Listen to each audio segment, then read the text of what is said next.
भारतरत्न महामानव विश्वभूषण डॉक्टर बाबासाहेब आंबेडकर यांच्या विचारांचे ताळे या द्रोणच्या रूपाने चमकत आहेत.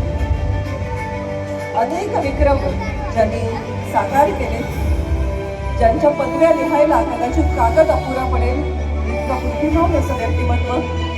पहिले भारतीय ज्यांनी परदेशामध्ये जाऊन अर्थशास्त्रामध्ये PhD ही सर्वोच्च पदवी संपादन केली. भारताचे पहिले कायदे मंत्री, मजूर मंत्री, सगळ्यांना समान हक्क मिळावा यासाठी संविधानामध्ये सामाजिक न्याय, समता यांचं दृढ असं अधिष्ठान देणारे भारतीय राज्यघटनेचे शिल्पकार महामानव डॉक्टर बाबासाहेब आंबेडकर यांचं हे 135वे जयंती. एक दिव्य जिवंत चेतना आहे.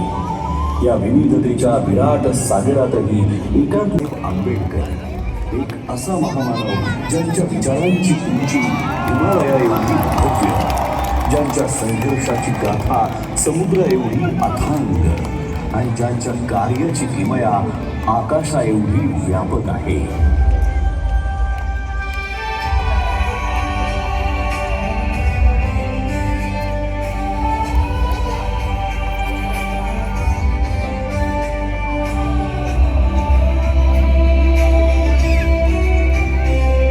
संविधानाच्या प्रत्येक ओळीतून उलगडणारी डॉक्टर बाबासाहेब आंबेडकर यांची दूरदृष्टी ही केवळ कायद्यांच्या चौकटीपुरती मर्यादित नाही, तर ती एका आदर्श समाज रचनेची जिवंत प्रतिमा आहे. न्याय, स्वातंत्र्य, समता आणि बंधुत्व या मूल्यांच्या आधारावर त्यांनी असा भारत घडवण्याचा ध्यास घेतला जिथे प्रत्येक नागरिकाला आपलं अस्तित्व अभिमानाने जगता येईल. त्यांनी केवळ संविधानाची रचना केली नाही, तर एक असा भारत निर्माण केला जो प्रगत, न्यायप्रिय आणि समताधिष्ठित असेल आणि जिथे आधुनिक भारताची बीजे पेरली जातील. अत्यंत कठीण अपमानाने भरलेलं होतं. अस्पृश्यतेच्या काळोख्या सावटाखाली त्यांना शाळेत वेगळं बसवलं जाईल. पाण्याच्या एका थेंबासाठी त्यांना वंचित ठेवलं जाईल. परंतु या सगळ्या अन्यायाच्या जखमांमध्येही त्यांच्या अंतःकरणात परिवर्तनाची तेजस्वी ज्वाला धगधगत होती. त्यांना ज्ञात झालं होतं की शिक्षण हेच ते शस्त्र आहे जे अज्ञानाच्या अंधाराला चिरून टाकतं आणि माणसाला स्वाभिमानाने जगण्याची ताकद देतं. या जिद्दीच्या जोरावर ज्ञानाचा अखंड प्रवास सुरू झाला. मुंबईच्या शाळांपासून ते कोलंबिया युनिव्हर्सिटी, ग्रेस इन आणि लंडन स्कूल ऑफ इकॉनॉमिक्स या जागतिक दर्जाच्या संस्थांपर्यंत त्यांनी डबल डॉक्टरेट आणि बॅरिस्टर ॲट लॉ या उच्चतम पदव्या संपादन करून ज्ञानाच्या आकाशाला गवसणी घातली. त्या काळात इतक्या उच्च शिक्षणाची किमया साधणारे एकमेव भारतीय ठरले.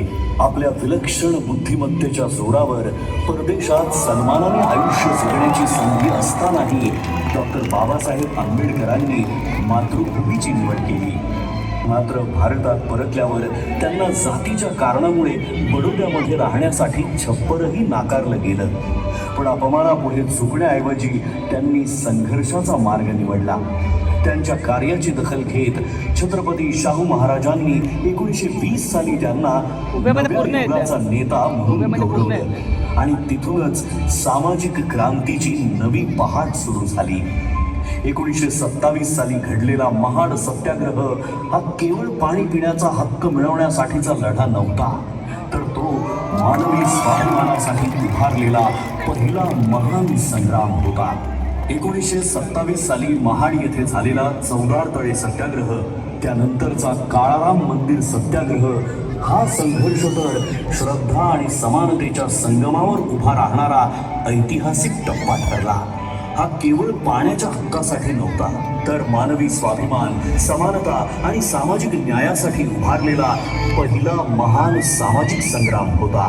1930 ते 1932 या कालखंडात डॉक्टर बाबासाहेब आंबेडकर यांनी गोलमेज परिषदेमध्ये सहभाग घेत वंचित, पीडित आणि शोषित समाजाचा आवाज जागतिक स्तरावर पोहोचवला. अनहायलेशन ऑफ कास्ट या त्यांच्या क्रांतिकारी ग्रंथातून त्यांनी जाती व्यवस्थेच्या मूळ पायालाच हादरा दिला. त्यांनी निर्भीडपणे सांगितलं की जोपर्यंत जात अस्तित्वात आहे तोपर्यंत खऱ्या अर्थाने लोकशाही फुलू शकत नाही. मी हिंदू म्हणून जन्माला आलो असलो तरी हिंदू म्हणून मरणार नाही हे वाक्य केवळ एक उद्गार नव्हे तर अन्यायाविरुद्ध उभं राहण्याचा, समतेसाठी लढण्याचा संकल्प होता.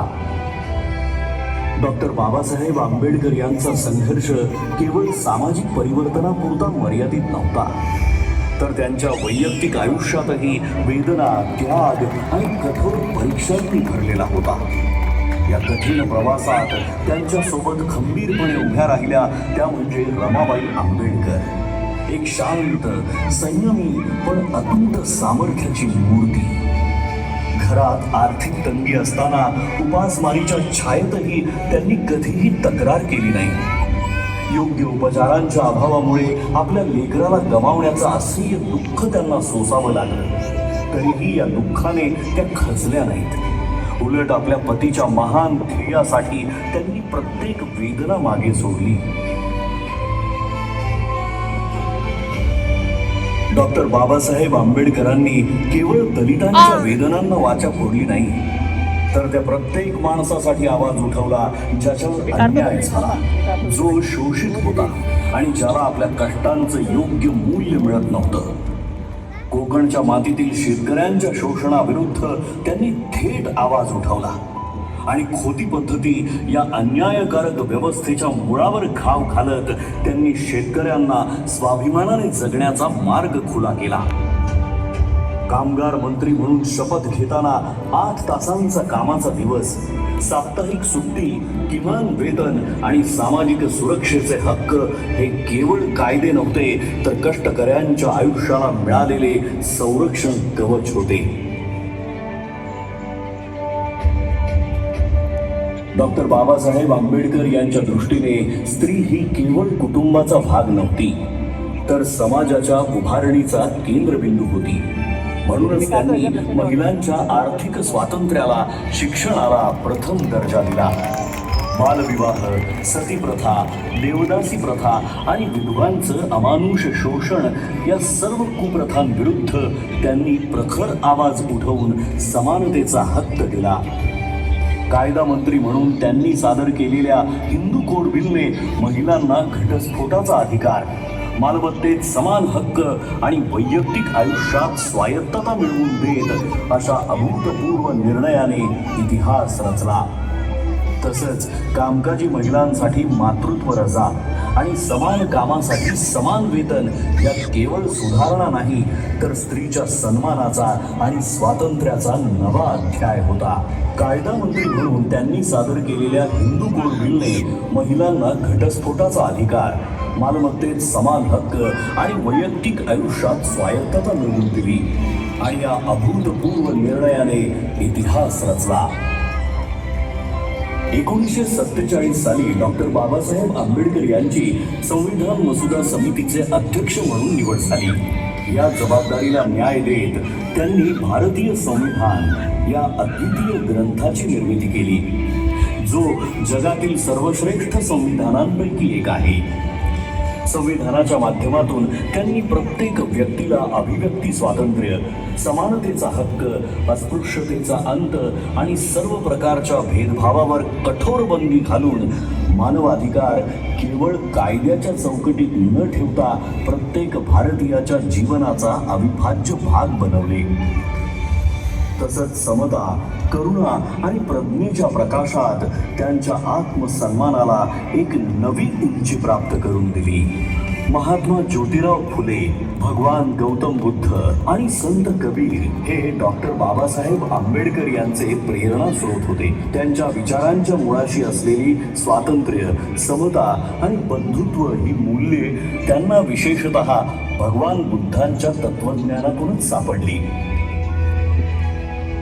14 ऑक्टोबर 1956 रोजी नागपूर येथील दीक्षाभूमीवर इतिहासाला वळण देणारा तो निर्णायक क्षण आला. त्या दिवशी डॉक्टर बाबासाहेब आंबेडकरांनी बौद्ध धम्माचा स्वीकार केला आणि सुमारे 5 लाख अनुयायांना धम्मदीक्षा देऊन एका महान सामाजिक क्रांतीची सुरुवात केली.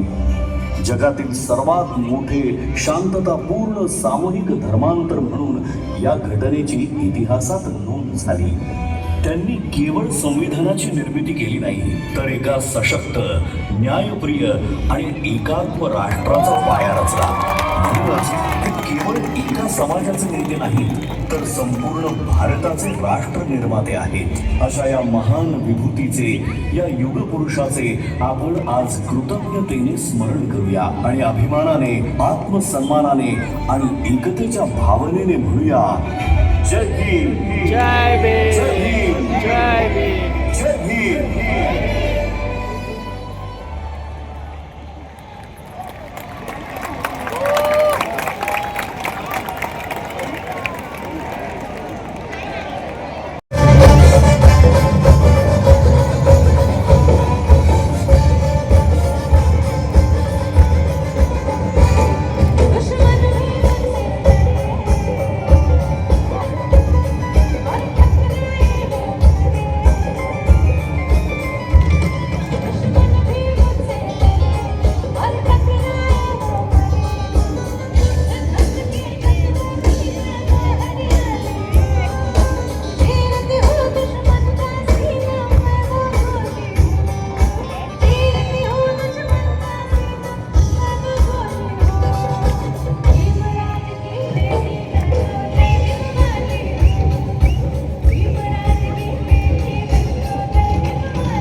बापू माझा भीमराव.